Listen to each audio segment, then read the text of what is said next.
तक सुननी अवेलेबल होगी ये। ओके, ये बात किस किस को पता है वैसे?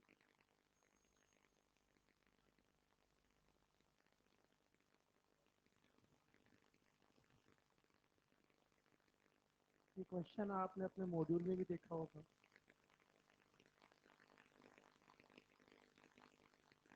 है ना?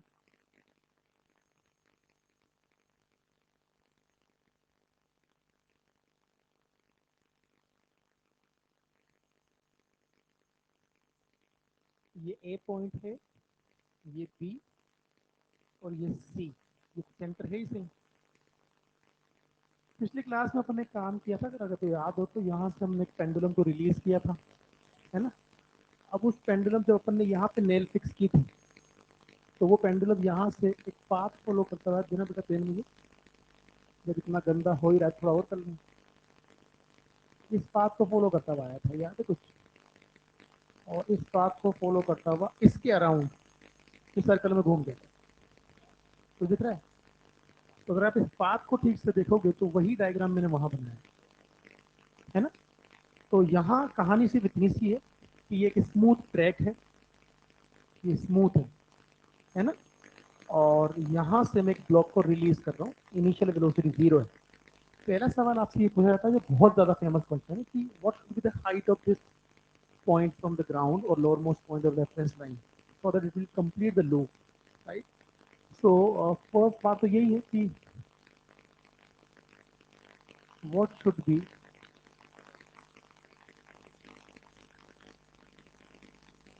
Height h to complete loop. ध्यान से समझिएगा, h हाइट से रिलीज करने पे वेलोसिटी क्या बनती है? √2gh।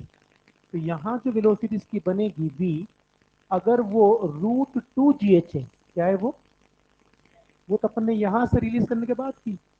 अब लूप कंप्लीट होने के लिए कितनी होनी चाहिए? √5gr। तो अगर ये √5gr के बराबर हुई, किसके बराबर हुई? तो बताइए लूप कंप्लीट होगा नहीं होगा? रूट से रूट कैंसिल, जी से जी कैंसिल। बताइए एच की वैल्यू क्या मिली? 5r/2 ना? नहीं समझ में आई बात? तो यहां से अगर आप बात करोगे, एच की वैल्यू क्या रही? 5r/2। पहला सवाल तो ये हो गया, ठीक है? दूसरा सवाल, what will be the acceleration of the block at the point B and C? तो अगर आपसे कहा जाए एक्सेलरेशन एट बी, तो ओनली सेंट्रीपिटल होगा। आपको बता चुका हूं, वर्टिकल पॉइंट पे कौन सा एक्सेलरेशन एग्जिस्ट करता है, और हॉरिजॉन्टल पॉइंट्स पर दोनों, अगर वी एग्जिस्ट करता है तो। और यहां रुक गया तो सिर्फ टेंजेंशियल। रुकने पे सेंटीमीटर कहां से आएगा? वी 0 हो गया ना? तो रुक गया तो यहां सेंटीमीटर क्या हो गया? 0। बात समझ में आई? अब समझिएगा, यहाँ की वेलोसिटी कितनी? √5 दिया, तो velocity at B is under root of 5gr ना? और अगर ऐसा है तो हम कहेंगे सब V B square upon R becomes equal to 5g। अरे स्क्वायर कर दो ना इसका। This is what acceleration at the point B ना? नहीं समझ में आई बात? ये बी पॉइंट का एक्सेलरेशन हो गया, तो बी पॉइंट का एक्सेलरेशन तो आपको क्या मिल गया? 5g। अब जरा बताइए, यहां से आर ऊपर आने पे यहां वेलोसिटी क्या होगी? क्या यार, √3gr ना? यहां पे तो टेंजेंशियल भी एग्जिस्ट करेगा ना? टेंजेंशियल कितना? तुम्हें शर्म नहीं आ रही? मतलब थोड़ी बहुत आती है ऐसे? अब जिंदगी में वर्ड सुना, शर्म नाम की कोई चीज होती? नहीं सुना? इतने बेशर्म क्यों हो तो फिर? तुम्हें पता है यहाँ पे एक्सेलरेशन क्या होता है? टेंजेंशियल ना? और टेंजेंशियल एक्सेलरेशन की वैल्यू क्या होती है? जी क्या? जी साइन थीटा ना?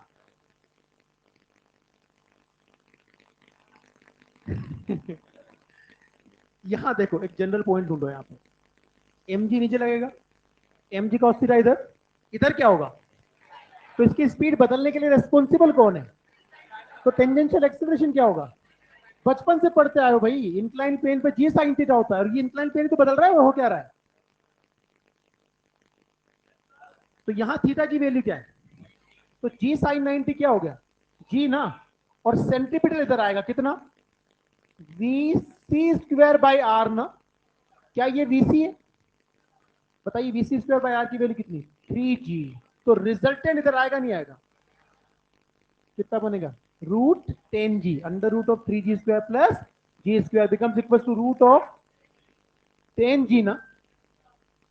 नहीं समझ में आया, कहानी क्लियर, ठीक है, फिर इसको कॉपी करो, इसका सिमिलर केस बाद में करते हैं, रुक जाओ अभी कर ही लो वही case. This question actually belongs from the IE एरोडो।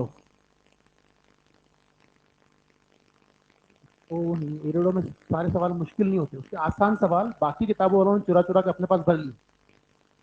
तो ये क्वेश्चन एज इट इज कई बार, उसमें एक ही सवाल है, कौन सा सवाल, कि सब किस हाइट से रिलीज किया जाए कि लूप कंप्लीट कर ले, आंसर इज 5r/2। इसको एग्जैक्टली कॉपी किया रजनीक जेल्डे वालों ने, उन्होंने क्या किया जो अपन ने कल किया था, कि सब मान लीजिए ये एक सस्पेंशन पॉइंट है एस, यहां एक पेंडुलम है, और पेंडुलम को मैं यहां से रिलीज कर रहा हूं 90 डिग्री से, क्या कर रहा हूं, रिलीज। तो इनिशियल वेलोसिटी क्या हो गई, जीरो, इसका लेंथ एल, ये लोअर मोस्ट पॉइंट है, इस लोअर मोस्ट पॉइंट से मैक्सिमम कितनी हाइट पर एक नेल को लगाया जाए कि ये जब यहां से आए तो आने के बाद इसके अराउंड लूप कंप्लीट कर ले। इससे ज्यादा ऊपर लगाओगे तो प्रोजेक्टर करता हुआ गिर जाता है ना। तो ये जो नेल है, क्या किया मैंने, कुछ भी बना दिया,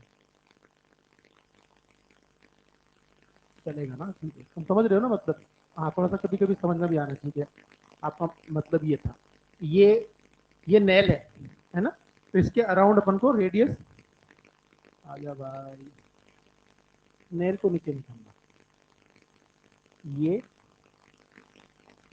ऐसा कुछ, राइट।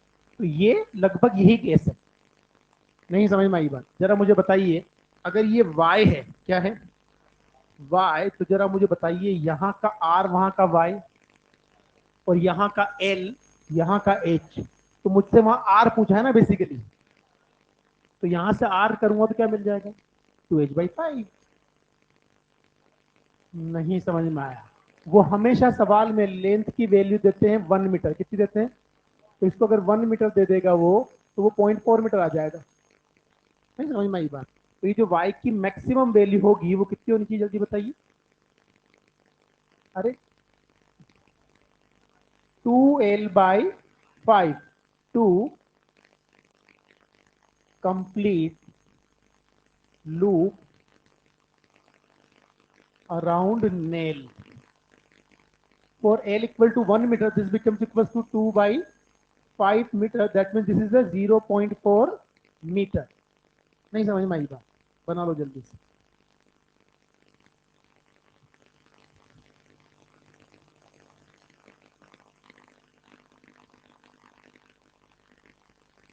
हाँ हाँ बोल, बी पर, इसको कॉपी कर ले, समझाता हूँ आपको, वो बहुत जरूरी चीज है।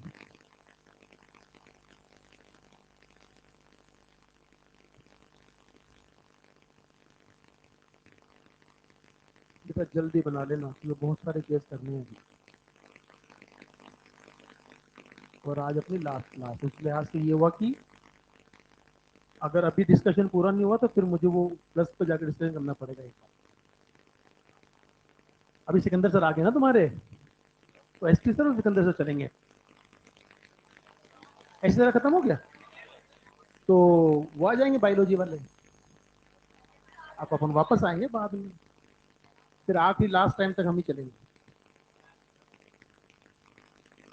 नहीं अभी अभी तो इनका स्लोट है बायोलॉजी वालों का, फिजिक्स 2 चली ना तुम्हारे शुरू से, मतलब हाँ, ऐसे ही मान लो, बेसिकली तो वो हम ऑल्टरनेट होकर इसमें 3 चल रही थी, स्लोट तो 2 ही थे ना, हाँ तो वो दो दो का ड्यूरेशन फिक्स होता है, मतलब 3 महीने 3 फिजिक्स चलनी थी, तो 2 फिजिक्स चलनी थी, फिर बायो, अब डबल चलेगी तुम्हारी बायो, नहीं केमिस्ट्री डबल चलेगी, वाइस सर आ रहे हैं ना आज से, आज सॉरी मंडे के बाद। हाँ यार कंसेप्ट क्लियर नहीं है थोड़ी,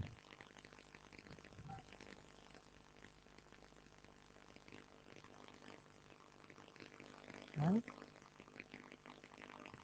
हाँ कुछ तो हो रहा है पक्का। नहीं नहीं नहीं ऐसा। हाँ कुछ सोच रहा हूँ, ये बात सच है।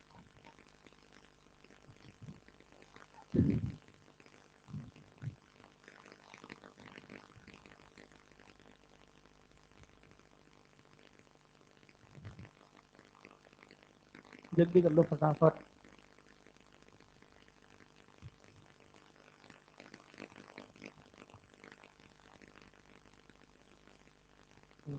नहीं वो भी पढ़ो, वो भी पढ़ ले। अभी कहाँ, अभी तो बोल दिया ना मुझे। SHM वेव ढंग से पढ़ लेना, सिकंदर सर से। वहाँ लापरवाही नहीं करनी जरा सी। मैं तो सारा ही पढ़ाता आ रहा हूँ शुरू से। देखो एक बात बताओ, मैं तुम्हारी मर्जी, मैं जिसकी क्लास से अटेंड करो, तब मुझे कोई समस्या ही नहीं होती कभी भी। बल्कि मैं तो खुद ही बोल देता हूँ, you are not comfortable with me, जिससे कंफर्टेबल उस जगह पढ़ लो। बेटे मैं यहाँ पे करियर का मामला है, मजाक तो है नहीं। पर जब लास्ट रिवीजन करो ना, तो नोट्स में अपने चलिए चाहिए, तब से मेरे वाले नोट्स पढ़ना। हाँ फिर दुनिया के मत पढ़ना। फिर आप 2-3 चैप्टर भी रिवाइज कर लोगे तो आधी फीस रिवाइज हो जाएगी तुम्हारी। हाँ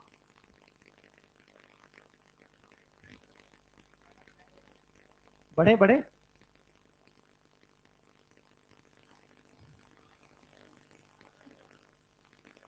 मॉडर्न सबसे इंटरेस्टिंग और आसान सेक्शन है, मतलब केमिस्ट्री चलती है फिजिक्स के नाम पे, और असली मॉडर्न अपन पढ़ते नहीं है। यहाँ आ जाओ, ये हो गया कहानी। आप उस सवाल का जवाब सुन लो। टेंजेंशियल एक्सेलरेशन का मतलब है, इसको समझो ध्यान से। जैसे मान लीजिए मेरे पास ये एक लूप है, इसको समझना ध्यान से। इतने बेहतरीन कंसेप्चुअल क्वेश्चन और रीजनिंग बेस्ड सवाल यहाँ से बन सकते हैं ना, वो साफ कर देगा, आपको हवा भी नहीं लगेगी। इसलिए ढंग से समझ लेना सर्कुलर मोशन को, उसने 4 पार्ट में तोड़ा एनसीईआरटी के अंदर। और वन मोर थिंग, तुम्हारा कोई सिलेबस चेंज नहीं हुआ। हाँ ये बात कर ली थी ना अपन ने। हाँ तो अपन तो वैसे तैयारी करती है ना जैसे हम कर रहे थे। ठीक है। हाँ अगर तुम में से किसी का अरमान हो 2025 में नीट देने का, तो वो अज्यूम कर सकता है कि मेरा बदला। बाकी 24 के लिए कोई सिलेबस चेंज नहीं, यहाँ समझना ध्यान से। आप तो एक काम करें, सिंपल सी बात करें। मान लीजिए ये एक वर्टिकल ट्रैक है, क्या है ये, और इस वर्टिकल ट्रैक में एक ब्लॉक को मैं यहां से छोड़ देता हूं, एक ब्लॉक को मैं यहां से छोड़ देता हूं, रिलीज कर रहा हूं, समझे। अगर इसको मैं रिलीज कर रहा हूं तो रिलीजिंग पॉइंट पर अगर मैं रिलीज करता हूं तो यहां इसकी वेलोसिटी क्या है। अच्छा मुझे बताइए, ग्रेविटी नहीं होती तो क्या होता। कुछ नहीं होता, वही रहता, वही रहता ना। तो इसको यहां से यहां लाने के लिए रिस्पॉन्सिबल कौन है। जी साइन थीटा ना। देखो ये जी था, ये जी कॉस थीटा और ये जी साइन थीटा। तो जी नहीं होता तो चाहे यहां छोड़ दे, यहां छोड़ दे, जहां छोड़ दे वहीं रुक जाता, वो घूमता ही नहीं। नहीं समझ में आई बात। तो जरा मुझे बताइए, सर्कल में तो कौन घुमाता है, नॉर्मल। सेंटीमीटर वही देगा ना। और स्पीड कौन बदलता है, जी। स्पीड कौन बदलता है, जी। Without involvement of external agency you can't perform uniform circular motion in vertical plane. आपको कोई ना कोई एजेंसी, कोई ना कोई मशीन को इन्वॉल्व करना पड़ेगा, तब जाके वर्टिकल प्लेन में यूनिफॉर्म सर्कुलर मोशन होगा। फॉर एग्जांपल मैं अपने हाथ से इस मार्कर को कांस्टेंट स्पीड से घुमा सकता हूं, घुमा सकता हूं ना। तो ये यूनिफॉर्म सर्कुलर मोशन है कि नहीं। एक पंखा जो टेबल फैन होता है, उस पर एक डॉट बना दीजिए आप। जब उसकी स्पीड कांस्टेंट हो जाती है, तब वो परफॉर्म जो कर रहा है वो कौन सा मोशन है, यूनिफॉर्म सर्कुलर मोशन, है कि नहीं। समझ में आ गई बात। बट अगर आप under gravity without involving of other agency किसी भी चीज को छोड़ दोगे, तो जी क्या करेगा, नीचे आने पे स्पीड बढ़ाता है, ऊपर जाने पे स्पीड कम करता है। यहां बताइए, इसकी वेलोसिटी अगर इधर होती तो इसका अपोज कौन कर रहा होता। इसी तरीके से यहां अगर ये है और इस तरफ चल रहा है, तो सपोर्ट कौन कर रहा है, जी साइन थीटा। तो बताइए टेंजेंशियल डायरेक्शन में वो कौन सा एक्सेलरेशन है जो स्पीड बदलने के लिए रेस्पॉन्सिबल है, जी साइन थीटा। सारे एंगल यहां से नापते हो नहीं नापते, ये रेफरेंस लाइन होती है ना आपकी। अगर ये एंगल की बात करूं मैं, थीटा है, तो यहाँ जी साइन थीटा। यहां आने पे बताइए थीटा की वैल्यू क्या, तो जी साइन थीटा क्या, 0। नहीं समझ में आई बात। यहां पे भी जी साइन थीटा की वैल्यू क्या होगी, 0, क्योंकि साइन 180 भी 0 होता है। इसलिए यहां पे टेंजेंशियल क्या है, 0। यहां पे भी टेंजेंशियल क्या है, 0। बाकी सभी पॉइंट पे टेंजेंशियल एक्सेलरेशन एग्जिस्ट करेगा। ये कहानी क्लियर। अब आप देखिए, अगर आप यहां आ जाते हैं तो यहां टेंजेंशियल जीरो है कि नहीं, only centripetal acceleration will exist. यहां पर दोनों है क्योंकि v है ना। अगर मैं यहां √2gr वेलोसिटी दूं तो यहां जाकर रुक जाएगा। √2gr देने पर r हाइट पे जाकर रुकता है ना, तो √2gr देने पर यहां रुक जाएगा। रुका तो ये तो बचेगा पर ये जीरो हो जाएगा। नहीं समझ में आई बात? ये कहानी क्लियर। अब आगे समझिएगा। अगर आपसे बात की जाए, ये अगला वाला जो केस इज वेरी इंटरेस्टिंग और इंपॉर्टेंट। वो अपन ने याद एक सवाल किया था कि 3 पॉइंट मैंने बनाए थे, कनकेव, कन्वेक्स और फ्लैट, और नॉर्मल वेरी किया था। ठीक है। अब आपने देखा होगा कि हमने बात की थी वहां पर कि जैसे मान लीजिए मेरे पास कोई ऐसा कन्वेक्स ब्रिज है। अब इस पे अगर कोई कार यहां मूव कर रही है, सोच समझ के जवाब दीजिएगा। सोच समझने का मतलब जानते हो ना, बहुत बढ़िया। तो इसकी स्पीड मान लेता हूं v है। इस तरफ mg होगा नहीं होगा? ये सेंटर है कि नहीं, ये नॉर्मल है कि नहीं? क्या न्यूटन को लगा सकता हूं? What is the force in the direction of acceleration? mg minus normal equal to M V square by R ना। What is the value of n? mg minus M V square by are.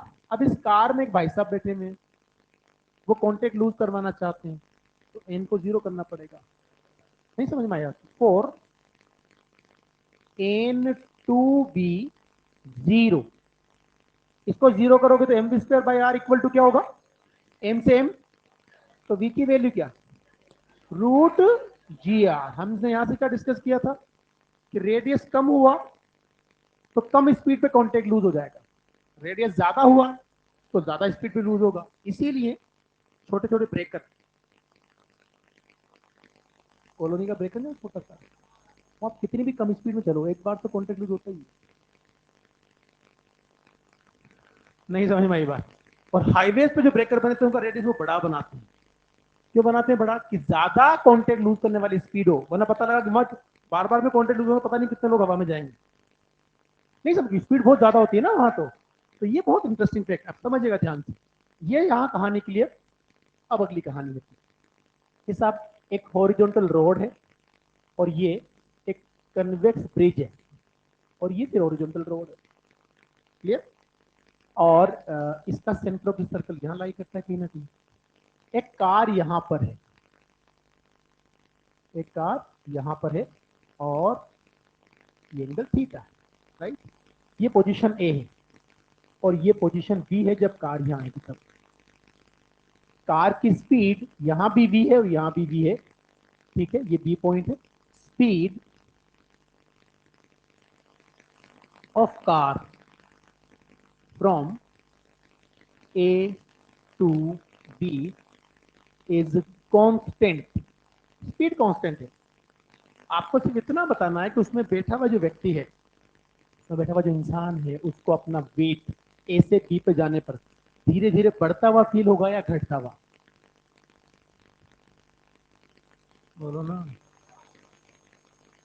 बोलो। बढ़ता हुआ। कितने लोगों ने बोला बढ़ता हुआ? हाथ करो। बढ़ता हुआ।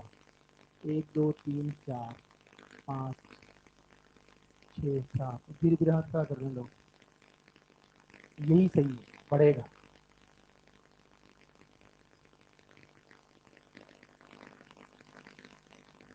आप समझना ध्यान से। फटाफट लोगों ने यहाँ कॉन्टेक्ट लूज हो जाता है वहां पे। सबसे पहले बताइए, यहां ये एम जी है कि नहीं? ये क्या है? एम जी कॉस थीटा ना। ये नॉर्मल है कि नहीं? बताइए। ये वी स्क्वायर बाई आर इधर होगा ना, तो force in the direction of acceleration M G cos theta minus N equal to M V square by R. So what is the value of n? This becomes mg cos theta minus M V square by R. क्या speed constant है? तो क्या ये constant है? अगर ये constant है तो एम जी भी तो कांस्टेंट है। यहां से यहां आने पर थीटा की वैल्यू बढ़ रही है, कम हो रही है? थीटा की वैल्यू कम हो रही है तो कॉस थीटा बढ़ रहा है, तो ये पूरा बढ़ रहा है, तो ये तो इंक्रीज होगा और वो कांस्टेंट है, मतलब नॉर्मल बढ़ेगा। नहीं समझ में आई बात? तो as car move from the A to B, the value of mg cos theta will increase, but mg square by r will remain constant. So definitely weight of the person sitting inside the car will observe increase. नहीं समझ में आई बात? ठीक है, तो हम बात करेंगे कि बना लो जल्दी से।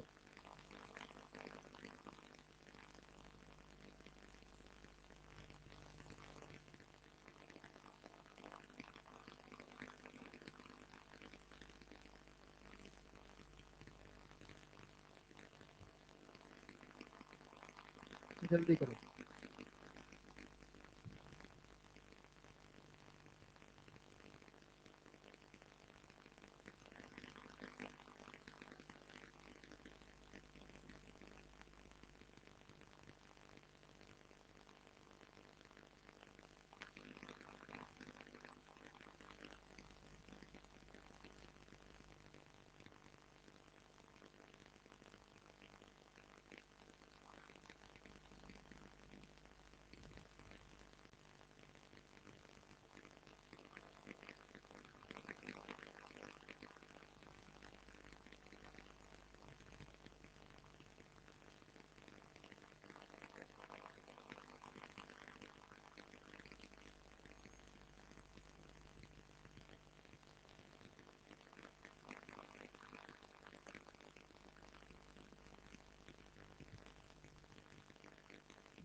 बढ़े?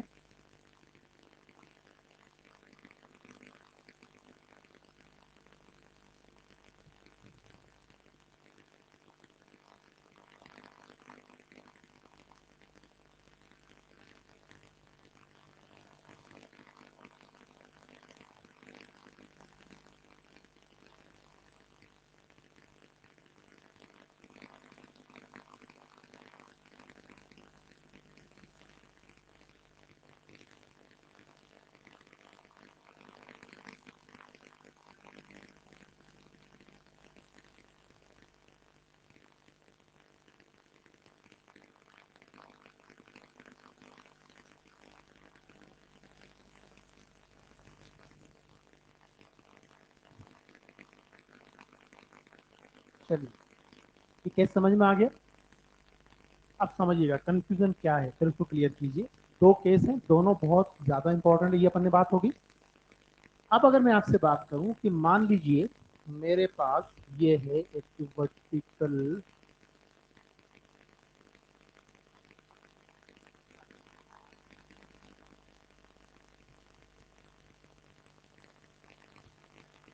ये वर्टिकल पॉइंट है, टॉप मोस्ट पॉइंट, और एक कार जो है इस लोअर सरफेस पे चल रही है। तो समझ में आई बात? ये कार अब इधर चल रही है वी से, ये एंगल थीटा है। पहले वो कन्वेक्स सरफेस के बाहर चल रही थी, अभी वो अंदर चल रही है, लूपिंग द लूप वाला कंसेप्ट, राइट? और यहां अगर आप देखोगे तो यहां का नॉर्मल पता है कितना होगा? m becomes equal to mv square by r minus mg cos theta.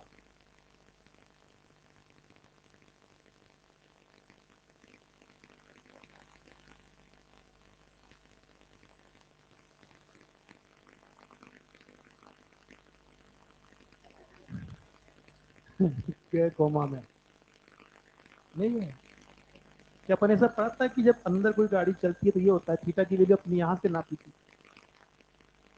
ये, और आपसे कहा था कि कोस minus theta plus cos theta होता है।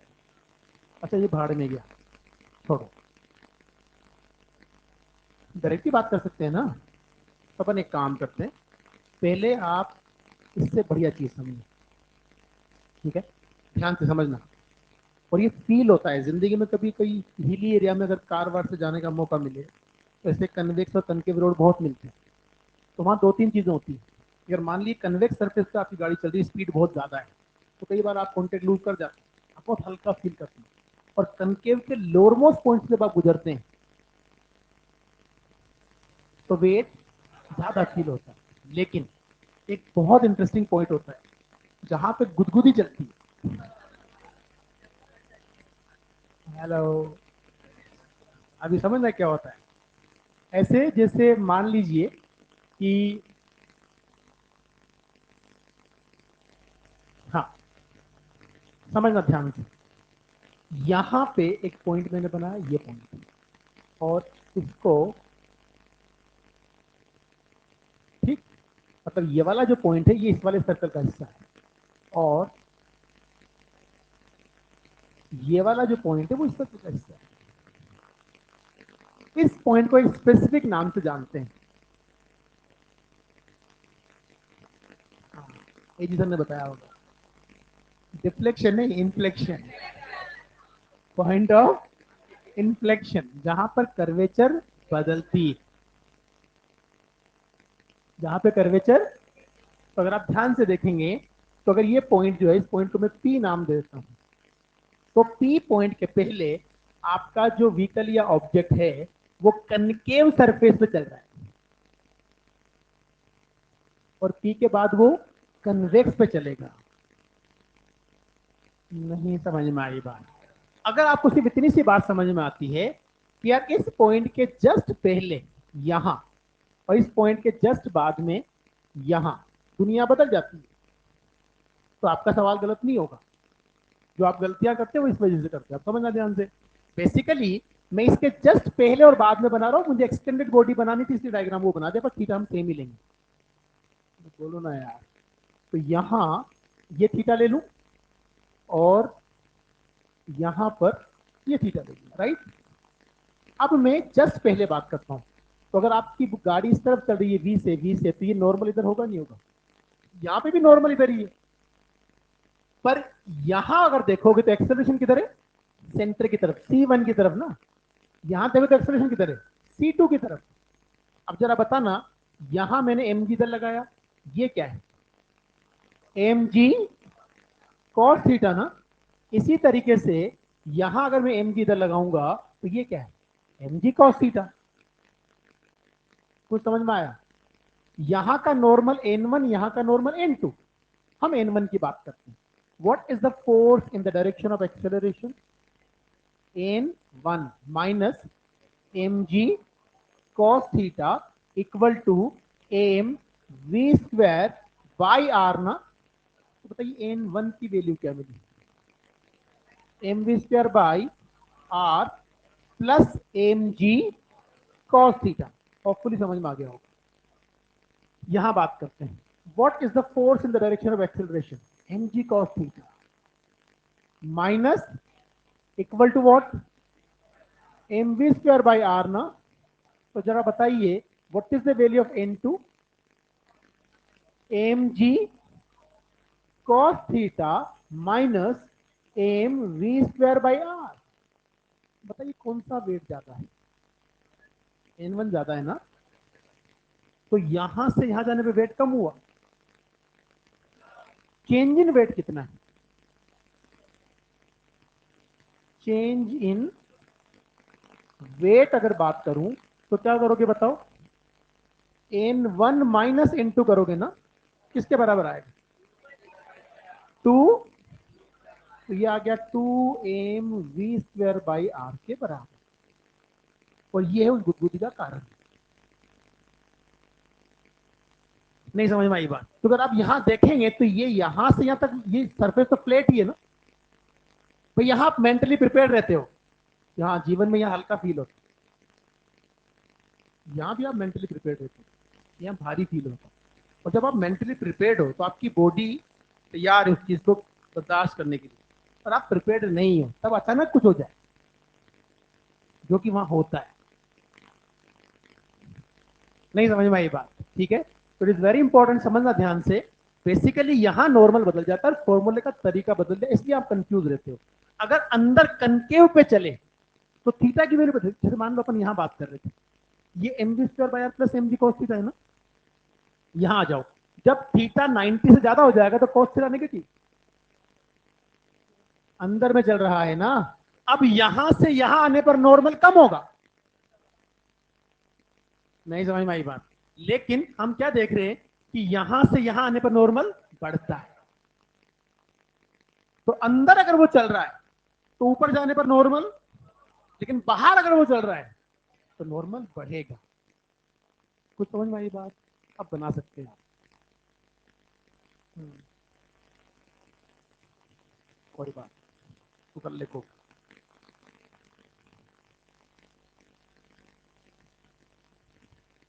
मेरी गाड़ी उल्टी आ जाए तो, मैं गाड़ी ऊपर से नीचे लेके आऊं तो फिर चलेगा। हाँ, इतना ही।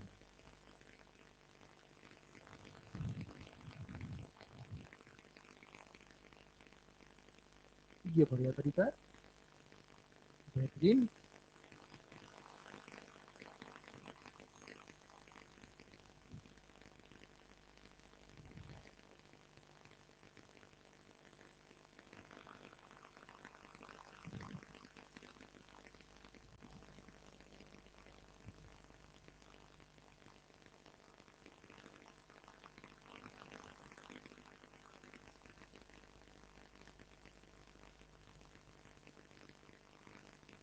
गलत कर दिया मैंने।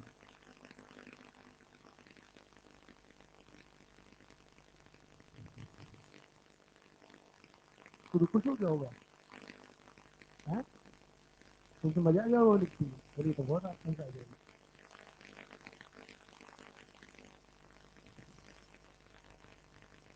हाँ जी, कुछ समझ में आया, क्या बोलते हैं उस पॉइंट को? पॉइंट ऑफ डिफ्लेक्शन ना। हाँ तो डिफ्लेक्शन बोला जा सकता है ना, वो वेट में डिफ्लेक्शन आ रहा है, सही, उसमें क्या, नहीं बोलेंगे? अच्छा यही बोलेंगे, अच्छा ठीक, विरोधी पार्टी के हो, अच्छा ठीक।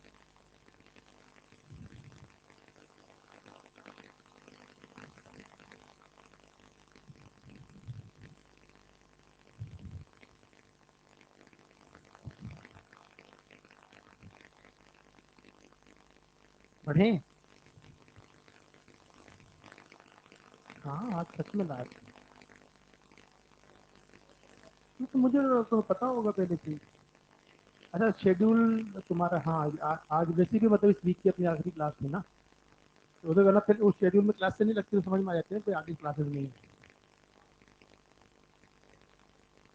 कल मेरी क्लास नहीं है।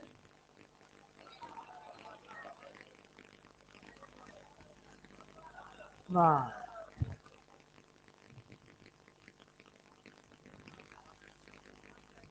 पढ़े, पढ़ेंगे ना, centre of mass collision, rotational motion, fluid mechanics. अभी तो कहीं नहीं जा रहा हूँ 15 दिन तो, एक्चुअली मेरे शोल्डर में इंजरी, और डॉक्टर ने साफ मना, मैंने कल शाम को भी कोई बात की, वो जब तक अभी हाथ चलता है ना रेगुलर, तो वो लिगामेंट टियर है तो वो हील ही नहीं हो पा रहा। अब वो करीबन 15-20 दिन तो रेस्ट चाहिए थी। अब वो 1.5 घंटे की अगर 3 क्लासेस भी होती है तो मूवमेंट तो होता ही होता है, हम तो बायोलॉजी के लोग हैं, पर ऐसा माना जाता है। कि तुम बायोलॉजी के लोग हो, तुम्हें समझ में आती होगी ये बात।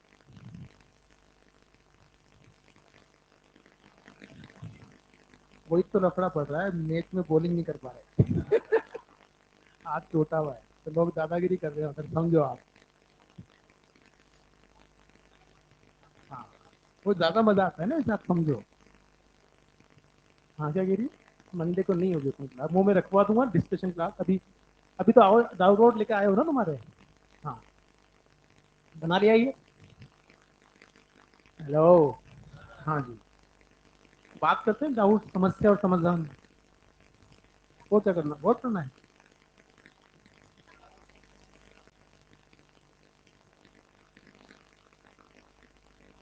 ढूंढ ढूंढ और ढूंढ ले क्या कहीं, क्या पढ़ना चाहती है बता बता। ऐसा केस बताओ जहां ऑर्बिटल वेलोसिटी रेडियस पे डिपेंड ना करे। ऐसा केस बताओ जहां पर ऑर्बिटल वेलोसिटी रेडियस पे डिपेंड ना करे।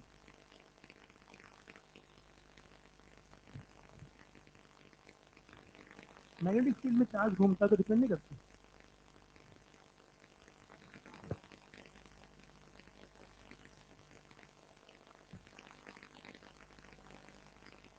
मैम कह रही है कि मैग्नेटिक फील्ड में अगर ऐसा होगा तो ऐसा कुछ नहीं होता। मैग्नेटिक फील्ड में आप सब जानते हो कि जैसे मान लीजिए एक पार्टिकल को आपने जो चार्ज क्यू था, क्या था समझते जाना, कंपैरिजन कर लेना, सारे सर्कुलर मोशन एक साथ आएंगे। ठीक है, तो इसका चार्ज प्लस क्यू है, ये v वेलोसिटी से चल रहा है। Magnetic field into the plane of the board है b, राइट। मैग्नेटिक फोर्स क्या होता है जल्दी बताइए। F magnetic is what, Q, थोड़ा तमीज से बोल, v क्रॉस b। v किधर है, b अंदर, थंब ऊपर आएगा, और फोर्स का डायरेक्शन जो आता है वही सेंटर बनता है। इसका मतलब फोर्स इधर आया मैग्नेटिक, तो ये सेंटर बना। तो आप यहाँ v और b के बीच का एंगल 90 होगा, तो क्यू भी हो गया। तो Q V B becomes equal to what, M B square by R ना। v से v को रवाना कर, r की वैल्यू क्या मिली, M V by Q B ना। और यहां से अगर मैं v की बात कर लूं तो v क्या मिला, Q B R by M ना। तो ये तो रेडियस पर डिपेंड कर रहा है। पर आप जब v equal to omega R बात करते हो तो v equal to omega R होता है ना। तो जब इसको ओमेगा आर लिखोगे तो आर से आर कैंसिल होके ओमेगा जो है वो किस पे डिपेंड नहीं करेगा, रेडियस पे ना। v पे भी डिपेंड नहीं कर रहा ना ये। Q B upon M equal to what, two pi F equal to what, two pi by T. मतलब omega frequency and time period does not depend on v velocity. और यहां आप क्या देख रहे हो, यहाँ ध्यान ध्यान से, बेसिकली टाइम पीरियड क्या होता है जरा बताना। t equal to two pi R by V ना, ये कांस्टेंट है। आपका ये फॉर्मूला बोलता है कि मैं v को डबल करूंगा तो r भी डबल हो जाएगा। तो अगर मैं v को डबल करूंगा तब r भी डबल होगा, तो t पे कोई फर्क नहीं। समझ में आई बात। तो ये चीज हो गई जो बहुत कॉमनली तुमसे पूछा जाता है, frequency, angular velocity and time period does not depend on v। ये तो अपन ने बात कर ली ऑर्बिटल वेलोसिटी, यहाँ तो रेडियस का फंक्शन है। सेटेलाइट में बात करते हैं हमें पता है root GM by R. Electron के मोशन में भी आता है आर, आता है ना। अब बताओ कौन सा ऐसा केस है जहां ऑर्बिटल वेलोसिटी रेडियस पे डिपेंड नहीं करती। तो थोड़ा सा मतलब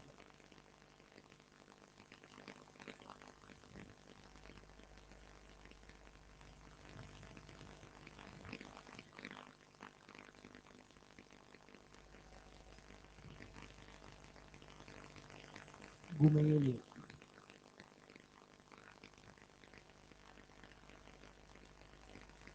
तुक्के मारना ना होनी, पता हो तो बात करो।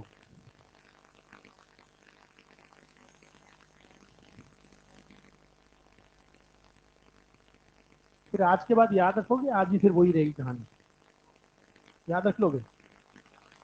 This is an infinite long wire, क्या है ये, infinite long wire of charge density, और जाना भाई, प्लस लैम्डा, कितनी charge density, plus lambda charge density से आर डिस्टेंस पर यहाँ electric field radially away from the wire होता है 2 k लैम्डा बाई आर।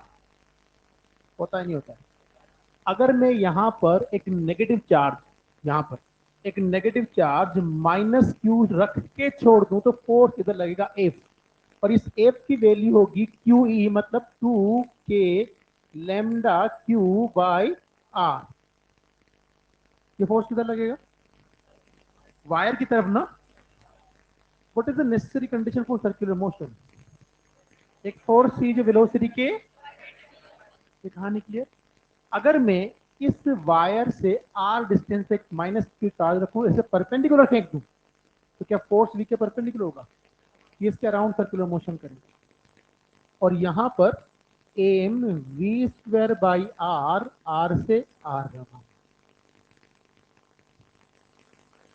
कुछ समझ में आया? तो वी की वैल्यू क्या मिल गई जल्दी बताना? 2k lambda cube by M, ये root, not depend on are,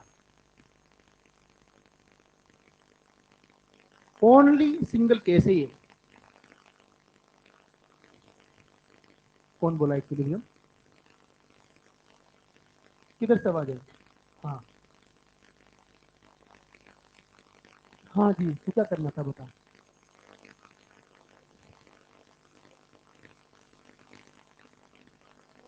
दुनिया के जितने भी सेंट्रीफ्यूगल फोर्स प्रोवाइड करने वाले फोर्स होते हैं, वहां एक equal to Q M square by R ही करते हैं हम। और सर्कुलर मोशन इक्विलिब्रियम है क्या? वो चिल्ला चिल्ला के बोलता है मेरे पास सेंट्रीफ्यूगल एक्सेलरेशन तो है ही, और जिसके पास एक्सेलरेशन वो इक्विलिब्रियम में है क्या? हाँ, किसने का चेंज हो रहा है?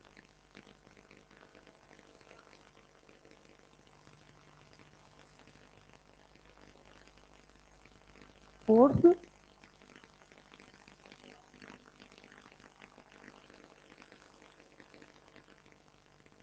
इंटरनल क्या होता है यहाँ? इंटरनल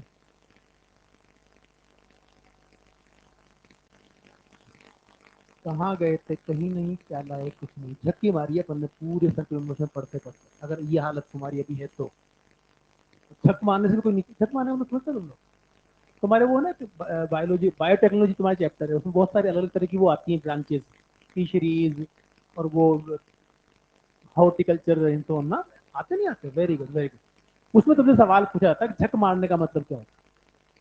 फिशिंग, मछली पकड़ना।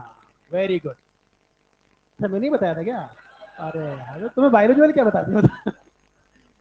तो वो ना फिशिंग वाले जो वो रोप लेकर के घंटों बैठ रहते हैं, वो चुपचाप बैठे रहते हैं वो। उनको उसमें बड़ा इंटरेस्ट आता है कि वो धागा जो जा रहा है पानी के अंदर, वो कब वहां से डिप करे, बस उसका इंतजार करे। वो डिप करेगा मतलब फिश ने, हाँ, तो उसके लिए कभी 2 घंटे भी बैठना करता है, कभी 3 घंटे भी, और आउटपुट कुछ नहीं है। तो उसको क्या बोलते हैं? झक मारना। तो यहाँ भी कुछ ऐसा ही हुआ है।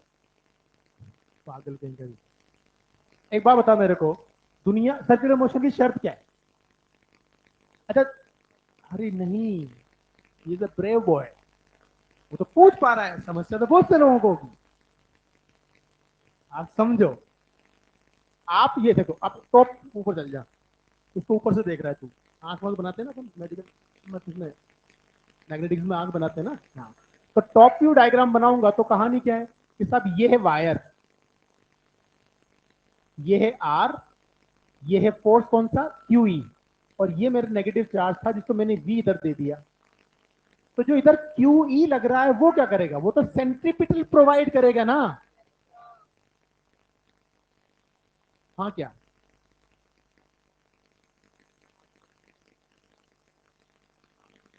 हाँ हाँ जी, किस पे लगाते हैं मालिक? सूडो पीछे लगता है आगे।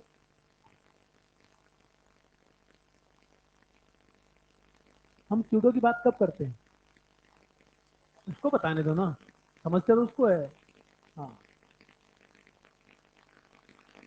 मैंने एग्जाम्पल भी दिया था तुम्हें कि वो बोर जब अपनी पोस्टुलेट्स दे, बोर पता है बड़ा बदतमीज आदमी था, वो रिसर्च करता था। अब साइंटिस्ट को क्या होता है? प्रूव करना होता है चीजों को। भाई आपने जो स्टेटमेंट बोला है उसको जस्टिफाई करो मैथमेटिकली और एक्सपेरिमेंटली। अब इलेक्ट्रॉन पे घुस के तो एक्सपेरिमेंट कर नहीं सकते आप, तो अपनी थ्योरी दे रहा था। नहीं समझ में ये बात? तो वहां एक तो थ्योरी होती है, थ्योरी मतलब प्रूवन है कि सब आपने जस्टिफाई कर दिया कि थ्योरी है, नेचर के अकॉर्डिंग ऐसा होता है। एक होता है कि सब आपने सिर्फ कल्पना की, इमेजिनेशन, परिकल्पना आप बोल दो, इमेजिनेशन बोल दो, या उसको पोस्टुलेट बोल दो। तो आज भी आप पोस्टुलेट नाम से ही पढ़ते हो उसको। तो वो बताता नहीं था किसी को, तुझे मानना है मान, पर ऐसा होता है। तो लोगों ने उसको पोस्टुलेट ही बोला। तो जो वो बोल रहा था कि सब इलेक्ट्रॉन, मैंने एग्जाम्पल दिया था तुम लोगों को, तुम क्या टाइम पास में, तुम क्या, ठीक है बोर बीच में आ गए, चले ना आ गए, इसलिए बोर को बीच में लाया था मैं। अब ये समस्या नहीं आती। कि जब उससे पूछा गया कि इलेक्ट्रॉन के ऊपर न्यूक्लियस का इतना स्ट्रॉन्ग फोर्स ऑफ अट्रैक्शन लगता है, आफ्टर दैट वो न्यूक्लियस के अंदर क्यों नहीं घुस जाता अपना रेडियस छोटा करता करता। तो उसने क्या कहा था कि साहब इलेक्ट्रॉन पे लगने वाला जो फोर्स ऑफ अट्रैक्शन है वो फ्यूगल से बैलेंस हो जाता है, और जब वो फ्यूगल से बैलेंस होने की बात कर रहा था तो कहां बैठा था, इलेक्ट्रॉन पे। अब ये मत पूछना बोर इलेक्ट्रॉन में कैसे बैठेगा। हाँ, कुछ समझ में आई बात। जब मैं किसी रोटेटिंग फ्रेम में बैठ के बात करता हूं तो फ्यूगल की बात करता हूं। जमीन पे खड़ा होगा तो क्या बोलूंगा, कोई फोर्स चाहिए जो सेंट्रीपिटल प्रोवाइड करे। इतने बदतमीज कैसे हो सकते हो तुम लोग, हालांकि तुम हो। इतना तमीज से समझाया था तुम्हें जब सर्कुलर शुरू किया था कि भाई जैसे मान ले कोई पार्टिकल यहां है, यार तुम्हारा कसूर नहीं है इसमें। नहीं मैं, कौन बोला। हाँ मतलब बदतमीजी होती है ना, बदतमीजी का भी एक्सट्रीम लेवल होता है। देखो आई एम प्राउडली से कि मैं अकेला आदमी बोलता हूँ इस दुनिया की इस इंडस्ट्री में जो आज भी समझाने की कोशिश करता हूँ कि ऐसा होता है। वरना सवाल लिखा दो, उसके स्टेप्स लिख दो, याद कर ले और मस्त रहे। मैंने तुमसे क्या कहा था कि मान लीजिए हमें वेलोसिटी इधर है और फोर्स इधर है, जो कि सेंट्रीपिटल फोर्स प्रोवाइड करने वाला फोर्स है। तो मैंने आपसे कहा था फोर्स जो है अगर वो परपेंडिकुलर है वीक है, मतलब थोड़ी सी गवाही देते ना मैंने ऐसा कुछ किया था। हाँ, धन्यवाद। तब मैंने कहा था ये जो गरीब है, ये गरीब basically D S by D T है कि नहीं। अगर ये डी एस बाई डी, अगर फोर्स वेलोसिटी के परपेंडिकुलर चाहिए तो फोर्स डिस्प्लेसमेंट के भी, अगर force perpendicular to the displacement है तो work done by force zero है। और वर्क की डेफिनेशन क्या है, force into displacement in the direction of applied force. अगर फोर्स के डायरेक्शन में डिस्प्लेसमेंट नहीं आया तो वर्क डन जीरो है। तो अगर वर्क डन जीरो तो तू कह देगा कि सब ये फोर्स जो है इस पार्टिकल को इस डायरेक्शन में डिस्प्लेस नहीं कर सकता। इसका मतलब आर फिक्स हो गया। मैं थोड़ा ना बोर हूं जिसको बैठ के बात करूंगा। नहीं समझ में आई बात। मैंने क्या कहा, वर्क अगर जीरो है तो डेफिनेशन ऑफ वर्क बोलती है कि सब force into displacement in the direction of applied force. तो अगर work done by force zero है तो फोर्स के डायरेक्शन में कोई डिस्प्लेसमेंट नहीं, इसका मतलब रेडियस में कोई चेंज नहीं आएगा। कहानी क्लियर। अब जरा बताइए, आप कह रहे हो सब बैलेंस करने वाला नाटक ही खत्म हो गया। फिर दूसरी बात मैंने आपसे कही थी कि सेकंड लॉ ऑफ न्यूटन क्या होता है, तो यही फिजिक्स है, रेट ऑफ चेंज ऑफ, तू बता।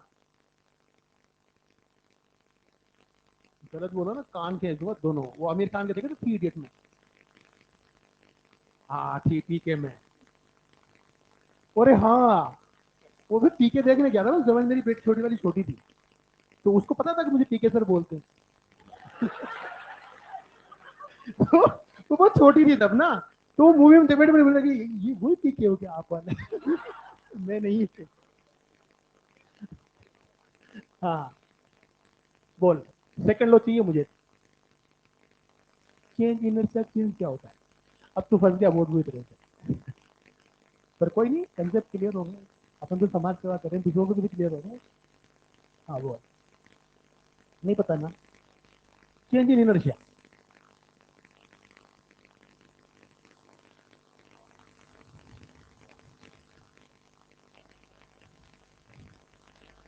कोई बता सकता है।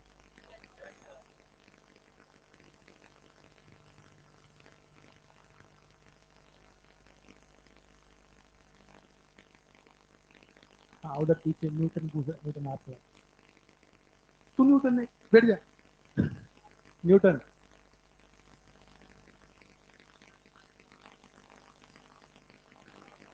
कितना जल्दी नहीं करना है, बैठे। Rate of change of linear, यही तो बीमारी ने तुम्हें बर्बाद किया है। तो देखो, सुर तो हम मिला देंगे, शुरू तो करो। हमें हमें हमें बायोलॉजी वालों ने ये सिखाया। नहीं समझ भाई बात,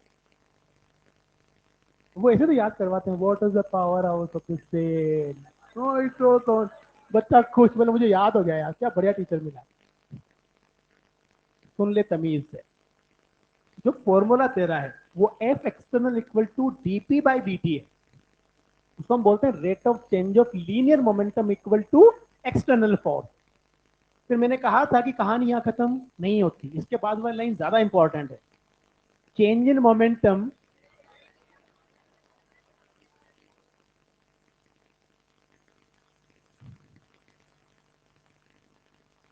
मतलब पता है क्या होता है, एक जमाना था जब इतनी इतनी हिम्मत नहीं थी कि मैं कोई चीज बता रहा और वो कॉपी की तरफ देख ले, इसकी वजह से सारा नोटंकी चल रही है ना। तो भाई साहब कॉपी में दीजिए अभी, फिर बाद में 3 महीने बाद फिर सर खाना किसी और टीचर का, गालियां मुझे देना, तो सेकंड लोग ने बताया नहीं उन्होंने। तुम चॉइस से थोड़ी पढ़ सकते हो साइंस को, जब मेरा मन हुआ तो फिर आपकी बात ध्यान से सुनूंगा, जब मेरा मन हुआ नहीं सुनूंगा। Rate of change of linear momentum equal to external force and change in momentum takes place in the direction of applied force। भाड़ में गई ये लाइन, सिर्फ इतना पता होना चाहिए मोमेंटम में चेंज का डायरेक्शन ही फोर्स का डायरेक्शन होता है। तो लॉ है ये, मैंने उस दिन कहा था लॉ डेफिनेशन में फर्क होता है। लॉ नेचर की प्रॉपर्टी, उसमें कोई चेंज, वो तो वैसा करके रहेगा जैसा वो बोल रहा है। कौन है सर? लॉ, वो करके रहेगा, लेकिन डेफिनेशन ऐसा करे जरूरी नहीं है। आपने कहा किसी बॉडी पे फोर्स लगाओगे तो वर्क हो भी सकता है ना भी हो, वो डेफिनेशन, वर्क का कोई लॉ नहीं होता। कुछ समझ में आई बात? तू दीवार का धक्का देता रहे, वर्क नहीं होगा यार, नहीं समझ में आई बात। लेकिन क्या बोलता है लॉ कि अगर किसी बॉडी पे आपने नेट एक्सटर्नल फोर्स आ रहा है तो मोमेंटम में चेंज डेफिनेटली आएगा, और मोमेंटम में चेंज का डायरेक्शन,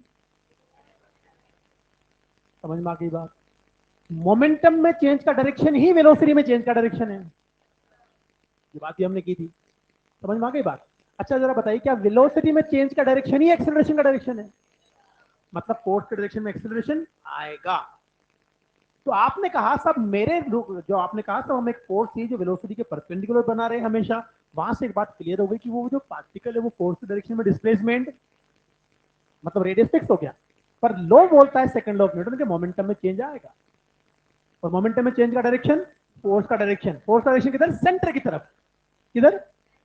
और मोमेंटम में चेंज का डायरेक्शन अगर फोर्स का डायरेक्शन है तो मोमेंटम में चेंज का डायरेक्शन वेलोसिटी के में चेंज का डायरेक्शन है, और वेलोसिटी में चेंज का डायरेक्शन एक्सेलरेशन का डायरेक्शन है, मतलब सेंटर की तरफ एक्सेलरेशन आएगा, जिसको बोलते हैं सेंट्रीपिटल एक्सेलरेशन। कुछ समझ में आई बात? आई बात समझ में?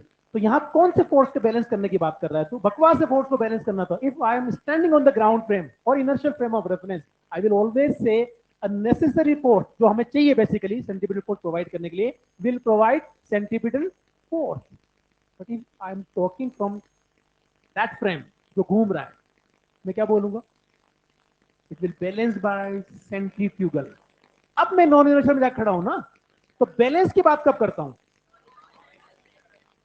तो हम जितने भी दुनिया के सर्कुलर मोशन हम पढ़ते हुए आए, उन सब में सेंट्रीपिटल प्रोवाइड करने वाला जो फोर्स है वो सेंटर की तरफ आएगा ना। आप जमीन पे खड़े होकर बैलेंस कैसे कर सकते हो? हाँ, घूमेगा ही नहीं, नेट फोर्स जीरो हो गया ना फिर तो उसके ऊपर। अगर आपको घुमाना है ग्राउंड फ्रेम से तो नेट फोर्स तो चाहिए सेंटर की तरफ। कुछ समझ में आई बात क्या हुआ? अब आ जाइए वापस पहले यहाँ पर, ये देखिए। तो यहाँ ये एक स्पेशल केस ऐसा बनता है जहां वेलोसिटी आर पे डिपेंड नहीं करती। मजेदार चीज क्या है कि अगर तू आर को 2 गुना भी कर देगा तो भी वेलोसिटी यही रहेगी।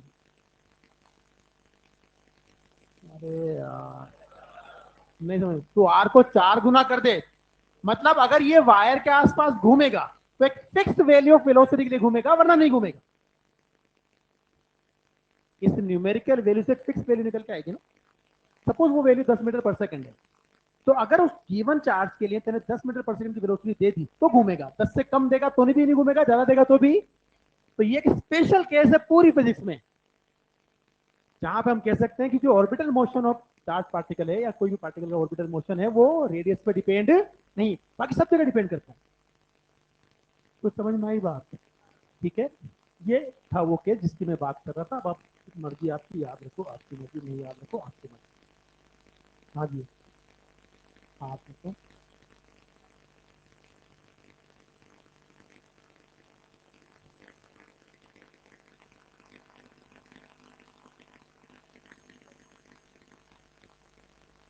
नहीं नहीं, वो तो आपने प्रोवाइड किए ना। अट्रैक्शन के कारण कहाँ से वेलोसिटी आएगी? अट्रैक्शन के कारण तो वायर की तरफ वेलोसिटी आएगी। नहीं समझ में आई बात। अट्रैक्शन के कारण तो वायर के पास तरफ आएगी ना वेलोसिटी। भाई अगर मैं एक सिंपल सी बात करूं, ये मेरे पास वायर है plus charge lambda charge density का, ये आर डिस्टेंस था, यहाँ छोड़ देता है इसको माइनस क्यू को, तो फिर तो इधर भागता ना, टकरा जाता, फिर क्यों घूमता? वो तो आपने प्रोवाइड किए ना। नहीं समझ में आई बात। जैसे आप कहते हैं ना लॉन्चिंग ऑफ सैटेलाइट का जो कंसेप्ट है, तो वो लोग क्या करते हैं? वो लोग यही तो करते हैं, प्रॉप वगैरह जुड़ती है ना, उसमें उसका मोमेंटम बदल देते हैं, वो उस पार्ट सेपरेट होता है, तो मोमेंटम कंजर्वेशन से वो इधर गया तो उधर उल्टा भागेगा। नहीं समझ में? आप ऐसे समझ सकते हो सिंपल। हालांकि वो बहुत डिटेल मैकेनिज्म है, मैं तो सिंपल सी बात समझाने की कोशिश कर रहा हूँ। ऐसे समझे कि मान लो ये हमारा एक प्लेनेट है।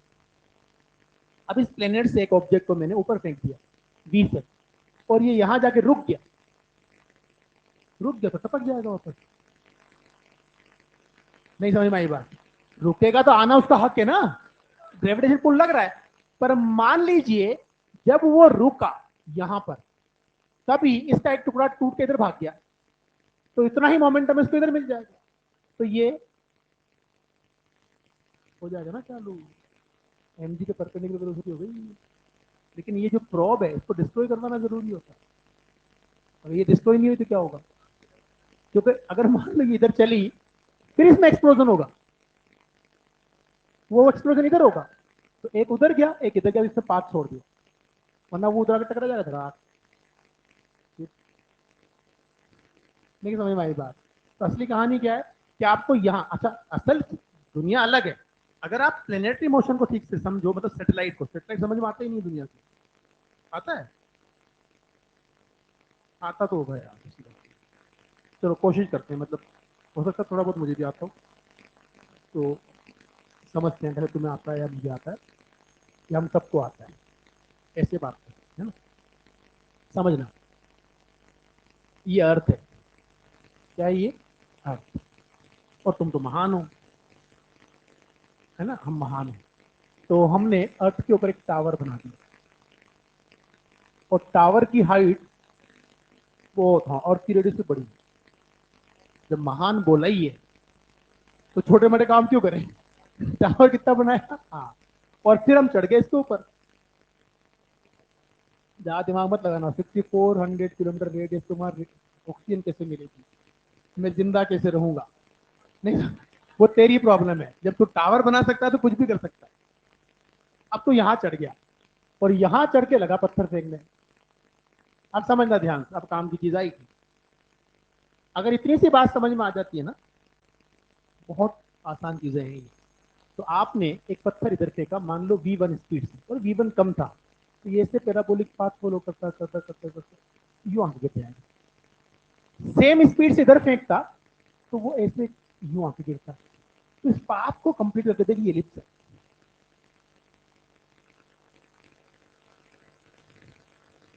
तो समझ में आया? ये एलिप्स है।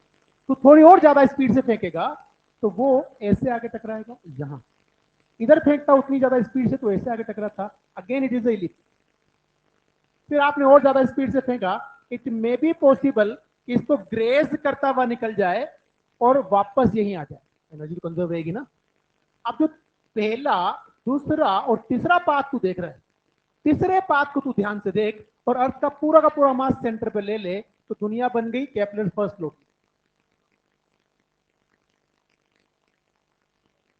कुछ समझ में आया? every planet revolving in elliptical path in such a way that sun is located at one of the focus of that ellipse। नहीं समझ में आई बात?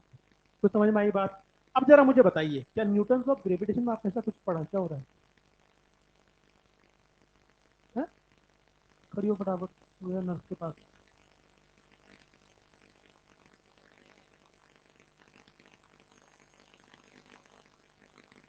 हाँ जी, तो चली जाएगी। तो ये समझ में आया कुछ क्या हुआ? अब बात को ध्यान से समझिएगा। अगर मान लीजिए मैं आपसे को, एक लिफ्ट है, उसकी रस्सी कट गई, आप उसमें बैठे में हैं, आपको वेटलेसनेस फील होगा। कोई भी ऐसी चीज जो गिर रही है, किसी भी तरीके से गिरे, जरूरी नहीं वो ऐसी सीधी गिरे, वो गिरे बस। गिरती हुई चीज को बोलते हैं फ्रीली फॉलिंग। क्या बोलते हैं? फ्रीली फॉलिंग का मतलब ये नहीं है इसको फेंक दूंगा मैं तो भी फ्री फॉल है। नहीं समझ में आई बात? किसी भी डायरेक्शन में फेंकते ये फ्री फॉल है। गलत में क्या रहती है हमें, सब फ्री फॉल का मतलब छोड़ते सीधी रखते ना। किसी भी चीज को फेंक दिया ना तेने हवा में, वो फ्री फॉल है। और फ्रीली फॉलिंग चीज के अंदर मैं खड़ा हुआ तो मुझे मेरा वेट जीरो फील होगा। तो समझ में आई बात? तो ये पत्थर जो मैं बार बार फेंक रहा हूँ ये फ्री फॉलिंग स्टेट में है। अगर ये बड़ा पत्थर होता और मैं इस पे खड़ा तो मेरा वेट मुझे क्या फील होता? जीरो। तो समझ में आए? अब क्या होता है, एक पर्टिकुलर वेलोसिटी होती है, उसको बोलूंगा मैं वी नॉट। उस वेलोसिटी की वैल्यू इतनी ज्यादा होती है कि हमेशा लगभग सर्कुलर ऑर्बिट में घूमता है। तरह ये सेटेलाइट है। आप बता सेटेलाइट क्या है? कि सब फ्रीली फॉलिंग ऑब्जेक्ट है जो लगातार धरती की सतह पे गिरने की कोशिश कर रहा है पर पहुंचेगा कभी नहीं। तो समझ में आई बात? तो अगर वो फ्रीली फॉलिंग है और मैं उसमें हूं तो मुझे वेटलेसनेस फील होगा नहीं होगा? नहीं समझ में आई बात? जैसे मान लीजिए एक प्लेन में आप है, बड़ा सा हवाई जहाज, कोई सीट वीट नहीं, खाली जगह पूरी, विंडोज भी नहीं है, बाहर भी नहीं देख सकते। ऐसे ये रूम की वॉल है, ऐसे वॉल प्लेन की वॉल से प्लेन को आप बहुत ऊपर ले जाते हैं और उसका इंजन बंद कर देते हैं। अब क्या होगा? वो गिरेगा, आप भी गिरोगे, दोनों अगर गिरेंगे तो वेटलेसनेस फील होगा नहीं होगा? आप आराम से उसमें तैर सकते हो। अब क्योंकि आपका स्पीड डाउनवर्ड गिरने का और उसका स्पीड बराबर होगा हमेशा, तो आपको कैसा लगेगा मैं इसमें ही तैर रहा हूं। तो अगर उसमें कोई विंडो हो जिससे कि आप बाहर देख सके तो आप समझ सकते हो क्या होगा। हाँ, पता नहीं कितने लोगों को कार्डियक अरेस्ट आएगा। हेलो। तो आजकल जैसे हमारे यहाँ तो क्या होता है, हमारे यहाँ तो अभी भी वही मेले लगते हैं, झूले में ऊपर चले गया तो। अगर आपको याद हो तो कुछ झूला होता है ना वर्टिकल वाला। अभी आगे तो सुनो, झूला तो मुझे भी याद है। कितने झूला याद है। उस झूले को अगर आप अभी बैठे हो उस पर तो आप देखिएगा, जब आप ऊपर जाते हो तो आपको वेट ज्यादा फील होता है। जो मैं उसकी बात कर रहा था ना, कन के ऊपर चलने वाली बात, वही दुनिया है वो। ऊपर वेट ज्यादा और नीचे आने में वेट कम फील होता है। हाँ, और वो बीच में गुदगुदी भी होती है। अभी कुछ समझ में आया? तो बेसिकली सैटेलाइट है क्या? It is not other than a freely falling object. अगर फ्रीली फॉलिंग ऑब्जेक्ट है और उसमें मैं हूं तो मुझे वेटलेसनेस फील हो, सिंपल सी बात है। नहीं समझ में आई बात?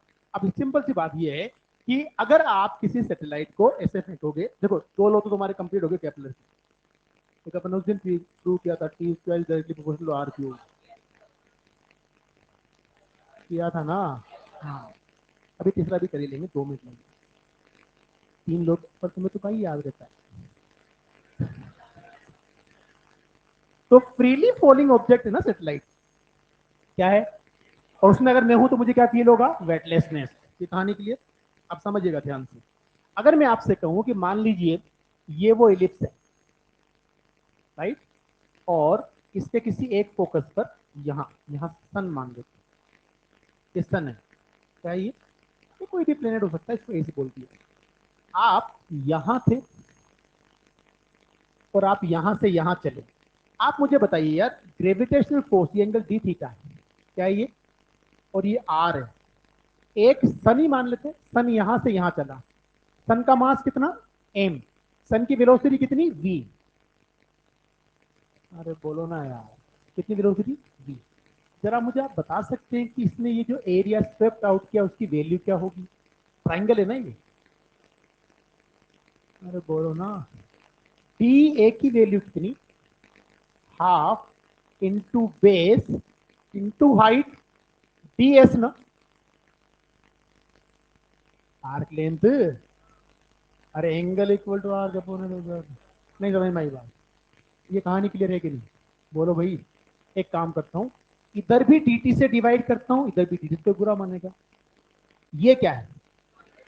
और इसको बोलते हैं एरियल वेलोसिटी। क्या बोलते हैं? तो D A by D T equal to 1/2 R V. M से मल्टीप्लाई और डिवाइड कर दो, कोई बुरा मानेगा? ये क्या है? Angular momentum M V R क्या बना, L upon 2m, this is what, D A by D T. अब जरा बताइए, क्या ग्रेविटेशनल फोर्स सेंट्रल फोर्स है? बोलो ना। सेंट्रल फोर्स अगर ये है तो आप मुझे बताइए कि हमने सब पढ़ा था फोर्सेस की प्रॉपर्टीज में कि एंगुलर मोमेंटम कंजर्व रहेगा।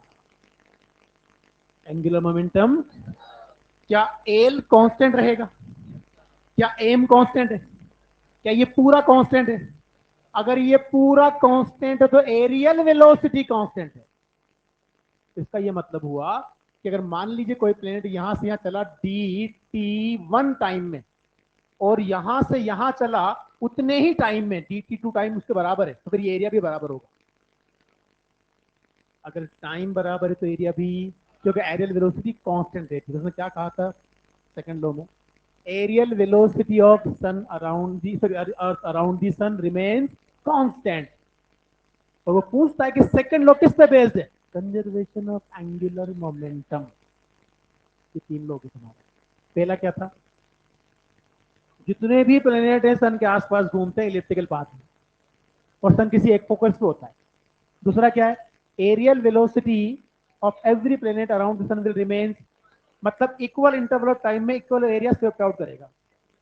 इक्वल इंटरवल ऑफ टाइम के अंदर इक्वल एरिया स्वेप्ट आउट। और तीसरा, T square is directly proportional to, T square is proportional to R cube पे न्यूमेरिकल सोल्व करने का तरीका क्या बताया था? हाँ, मैंने कहा था T is proportional to R root R, इससे करोगे। नहीं समझ में आया? कि तुम्हारे तीनों कैलकुलस के नियम हो गए। सेटेलाइट तुमने सीख ही लिया, और ग्रेविटेशन के जो सवाल थे वो मैंने वेक्टर में करवाई दिए थे।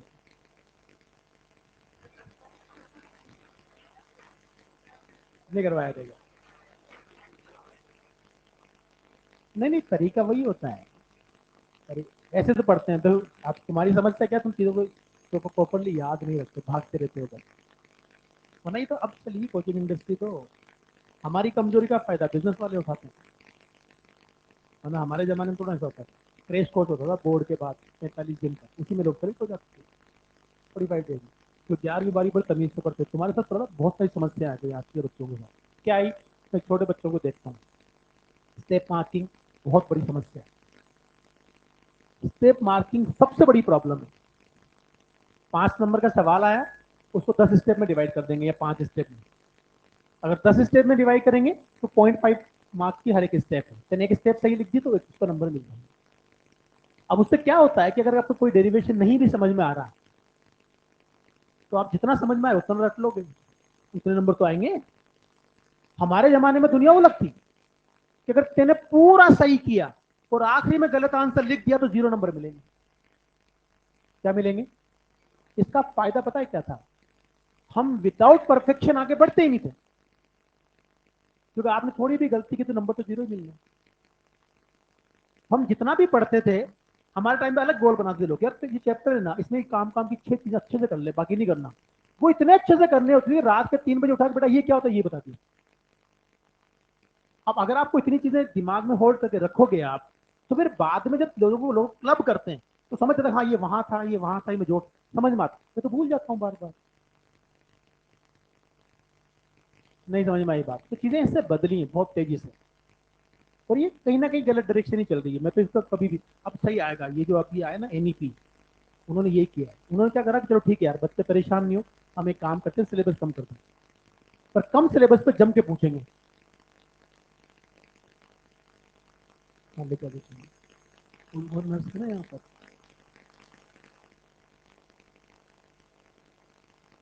नॉर्मल टाइम दे दे, वो जो वहाँ पे बैठी है ना आंटी, उनसे बात कर, वो नर्स को लेकर आएंगे। हाँ जी, ये सुबह की क्लासेस में बहुत कॉमन चीज होती है भाई, थोड़ा सा नाश्ता पानी करके आया करो। अभी सर्दी के दिनों में फिर तुम्हारे वो मेस वेस वाले बदतमीजी बनाते टाइम पे नाश्ता, कुछ भी रख लो अपने रूम में, छोटी मोटी चीज थोड़ा बहुत खा पी के आओगे तो। अब ये तो 3rd फ्लोर ही है, लोग 6ठे फ्लोर पे भी बेचारे रैंप पे चढ़ते हैं। लास्ट के 2-3 केस हुआ, मैं सुबह भाग भाग के हॉस्पिटल करवाना पड़ा, पता लगा सब कुछ खाया ही नहीं है। ऐसा भी क्या, और दूसरी चीज, एक और बात बहुत जरूरी बता रहा हूँ मैं, पिछले 8 दिन में 3-4 केस आगे बच्चों के। ये तुम जो ऑर्डर करते हो ना खाने, मतलब मेस का खाना अच्छा नहीं है, तुम अपन साइंस पढ़ते हो ना, अपना थोड़ा बेजा करते नहीं करता है, नहीं करता ना, उसी का फायदा उठाते हैं सब। अच्छा एक बात बताओ, एक डिश किसी होटल पे 200 रुपए की है, ऑर्डर देने पे वो आपको 150 रुपए क्यों मिलती है? कोई बेवकूफ नहीं दुनिया में। होटलों पे जितना भी खाना बचता है 2 दिन 3 दिन का पुराना, वो गर्म करके तुम्हें परोसा जाता है। जो फिक रहा था उसके, वो अगर 50% रेट में भी जा रहा है तो उसको क्या समस्या है? समझ में आई बात? जो खाना पहले डस्टबिन में फिकता था, बाहर कूड़े में फिकता था, अब वो अगर 50% उसका बिक रहा है तो फायदा हो गया ना। तो ये आप अननेसेसरी, उससे अच्छा है तुम्हारे वो टेस्ट हो या नहीं हो, कम से कम डेली तो बन रहा है तुम्हारे हॉस्टल में। तो यार माइंड का बहुत बड़ा गेम होता है। वो चित्रांग मोडिया को हम यहाँ लेके आए थे, तो हॉस्टल में कोहिनूर हॉस्टल में उसका एडमिशन हो रहा है, तो उसका रूम बाकी बच्चों से सब अच्छा था, बाकी तो तुम्हारा 8x10 का दड़बा होता है छोटा सा, उसके लिए बड़ा रूम था कोई नहीं। तो मैं उसको वहां जब लेके गया तो उसमें उसका घर मैंने देखा हुआ है, उसका वहाँ सुखाड़े सर्किल उदयपुर पे 20,000 स्क्वायर फीट में उसका बंगला बना हुआ है।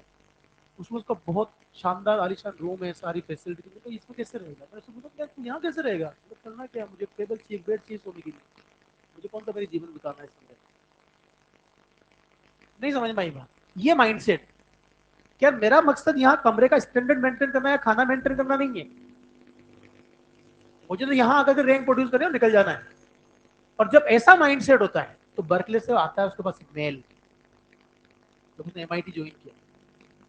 आप क्या बनना चाहते हो ये आपके ऊपर डिपेंड करता है। एक तो आप दुनिया के हाथ जोड़ो, एक दुनिया आपके हाथ जोड़ो। तो उसने जब वो स्टैंडर्ड नहीं देखा और जब वो रैंक उसने प्रोड्यूस की, तब बर्कले से उसको मेल आया कि हमें पता है आप जैन समाज से हो, आपके लहसुन प्याज भी नहीं खाया जाता, हम इंडिया से आपके लिए स्पेशल आपकी चॉइस का कुक जब तक आप यहाँ पढ़ोगे बुलाएंगे, सारी सुविधाएं देंगे, बस आप मेहरबानी करके हमारी यूनिवर्सिटी में आके पढ़ो। तो समझ में आई बात? खुद ही तो कर बुलंद इतना कि हर तदबीर से फेरे, खुदा खुद तुझसे पूछे बता तेरी वजह क्या है। तो वो वाली बात है। अब हम यहाँ कहते हैं सर हॉस्टल में दाल सही नहीं मिलती सर, वो पानी होता है सर, दाल खा ले फिर, दूसरों के दाल बनाता रहना जीवन में। अच्छा ये समझ में आया नहीं आया? ये क्या, अभी तो आप दाल पे थे, कैसे समझ में आएगा? कुछ समझ आया क्या हुआ? फर्स्ट लॉ ऑफ केपलर क्या? कोई भी प्लेनेट सन के अराउंड इलेप्टिकल पाथ में घूमेगा और सन किसी एक फोकस पे रहेगा, ये कहानी के लिए। दूसरा क्या है? Areal velocity D A by D T which is what L by 2m remains constant, मतलब इक्वल इंटरवल टाइम में इक्वल एरिया स्वेप्ट आउट करेगा। किस पे बेस्ड है? Angular momentum conservation. ये किस पे बेस्ड हमें से याद है, तो किरचॉफ लॉ पढ़ते हैं केवीएल केसीएल। केसीएल किस पे बेस्ड है? चार्ज कंजर्वेशन पे, और केवीएल एनर्जी कंजर्वेशन पे बेस्ड। नहीं, आप समझना ध्यान से, बढ़िया। अगर एंगुलर मोमेंटम वेक्टर है, डायरेक्शन के बदल से बदलेगा, तो कंजर्व कहाँ रहा? और तीसरा क्या है? T square is proportional to R cube, ये अपन ने प्रूव कर लिया था। एक छोटी सी चीज और जो तुम बहुत आसानी से समझ सकते हो, अगर आपको याद हो, तो जैसे मान ली ये अर्थ है, मेरी बात को समझिएगा ध्यान से, और ये सैटेलाइट घूम रहा है, राइट? ये एम मास का सैटेलाइट, इसका मास कैपिटल एम, ये सेंटर और ये रेडियस स्मॉल आर है। क्या आप बता सकते हो इसकी पोटेंशियल एनर्जी क्या होती है? Minus G M M by small R ना। क्या सैटेलाइट की ऑर्बिटल वेलोसिटी जो है v नॉट, वो root of GM by R हमने पढ़ी थी।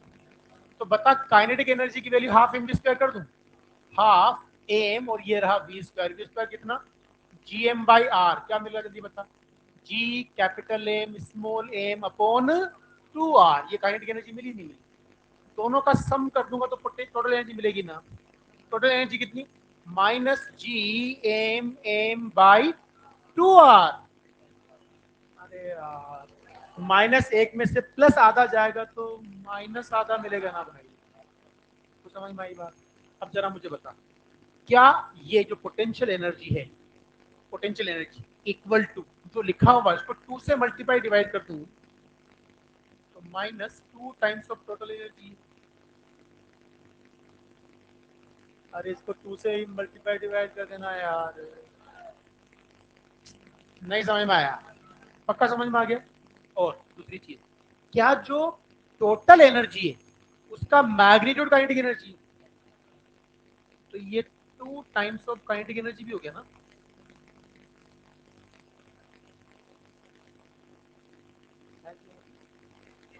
नहीं, यहाँ माइनस आएगा, यहाँ प्लस आएगा, पोटेंशियल भी नेगेटिव वो भी नेगेटिव ना। समझ में आ गई बात? ये रिलेशन होता है इन सब में। अब एक बात को ध्यान समझना, सेम रिलेशन आपको बोहर थ्योरी में भी आता है, याद करो, वो भी सेम मोशन ही है। अब एक सवाल जो आपको याद रखना है, जो सबसे ज्यादा जरूरी है, वो बहुत कॉमन सवाल पूछते हैं सैटेलाइट के ऑर्बिट शिफ्टिंग।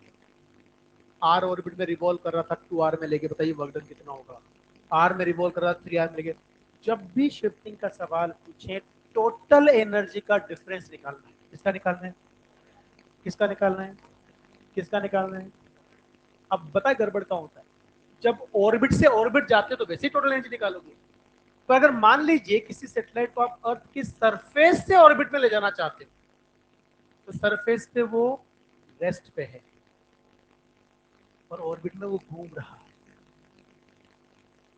तो यहां की जो टोटल है वो सिर्फ पोटेंशियल है। नहीं समझ में आया? समझो ध्यान से, यहाँ एक सैटेलाइट रखा हुआ है, ये रेडियस आर, पोटेंशियल एनर्जी कितनी? -G m m/r ना। अब इसको मैं small r equal to 2r, मतलब यहां से r हाइट के ऑर्बिट में घुमाना चाहता हूं, तो जब ये यहां चलेगा तो बता टोटल एनर्जी कितनी? अरे ये ना, ये वाली कितनी? -G m m/2 times of 2r, तो 4r हो गया ना। ये टोटल है। अब यहां रुका हुआ है तो जो पोटेंशियल है वही टोटल है ना, तो इनका डिफरेंस से वर्क डन आएगा। नहीं समझ में आया? तो इससे बच्चे बहुत गड़बड़ करते हैं। याद रहे, सरफेस से अगर शिफ्ट किया कहां? ऑर्बिट में, तो क्या करोगे? सरफेस किसी पोटेंशियली टोटल है और ऑर्बिट में टोटल टोटल टोटल है। नहीं समझ में आया? लेकिन ऑर्बिट टू ऑर्बिट शिफ्ट किया तो समस्या नहीं है, फिर तो हम इससे कर लेंगे सीधा सीधा। हेलो, अब एक सवाल समझना, बहुत फेमस सवाल है, वो तुमसे अक्सर पूछा जाता है। आप बताए, आपसे कहा जाएगा, एक एक ऑब्जेक्ट है जो एफ इक्वल टू -k/r² के अकॉर्डिंग सर्कुलर मोशन कर रहा है कंजर्वेटिव फील्ड में। बता उसकी टोटल एनर्जी कितनी है? सुनना ध्यान से, -k/, नेगेटिव साइन जहां भी फोर्स में आ गया वो अट्रैक्टिव नेचर शो करता है। क्या शो करता है? आप सवाल को पता है कैसे सोल्व करते हो? आप सोल्व करते हो कि साहब ये जो k/r² है, यही सेंटीमीटर प्रोवाइड कर रहा होगा mv²/r। r से 2 से मल्टीप्लाई और डिवाइड कर, ये क्या है? तो काइनेटिक एनर्जी की वैल्यू कितनी आ गई? k/, ये कहानी क्लियर? क्या फोर्स की जो वैल्यू तेरे को दी वो -k/r² है? बोलना यार। आप मुझे बताओ, du इक्वल टू -f.dr होता है, और ये क्या हो जाएगा? k/r² ना। इंटीग्रेट करूं, u मिलेगा नहीं मिलेगा? के बाहर लूंगा, 1/r² dr माइनस 1/r ना। अरे 1/r, तो क्या लिख दूं बता? ये -1/r कितना बना बता? -k/r, दोनों को जोड़ तो जरा, 0 मिल रहा है। टोटल एनर्जी कितनी? -k/2r। अरे ये यही था, वो जीएमएम को क्या लिख रखा है उन्होंने?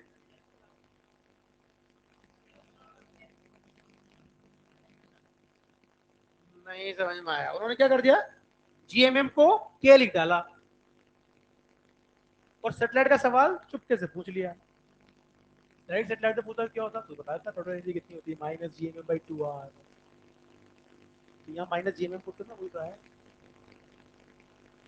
ऐसे बदलते हैं वो ट्रेस। हमें लगता है नया सवाल है, इंटरेस्टिंग सवाल है, इंटीग्रेशन से आएगा, नहीं आएगा, तेरे सिलेबस का हिस्सा है। बस तुझसे ये पूछा कि तुझे समझ में आता नहीं आती ये बात कि वो जो हमारा जो फोर्स होता है Gmm/r², वो उसमें Gmm कांस्टेंट है और वो अट्रैक्टिव नेचर होता है, और जहां भी अट्रैक्टिव आता है वहां नेगेटिव साइन लगता है। तो यही तो डिफरेंस होता है कि जो लॉजिकली स्ट्रांग होते हैं ना बच्चे, वो क्या करते हैं कि जैसे वो ये लिखेगा ना कि जो फोर्स है वो -k/r², बता टोटल एनर्जी कितनी, दूसरा सेटेलाइट लिखेगा, बोले के की जगह आपने जीएमएम लिखा हुआ है, तो टिक करेगा और आगे बढ़ेगा without wasting the single second. Difference आ जाता है वहीं पे। अगर आप 10-12 सवाल भी जो बाकी लोग कैलकुलेशन कर रहे हैं वो आपने सीधे टिक कर दिए तो आप तो जीत गए। समस्या ही समय है। तुम कहते हो ना मतलब घर जाके तो पेपर बन जाता है, मेरे से बहुत सारा समय होता है। नहीं समझ में आई बात?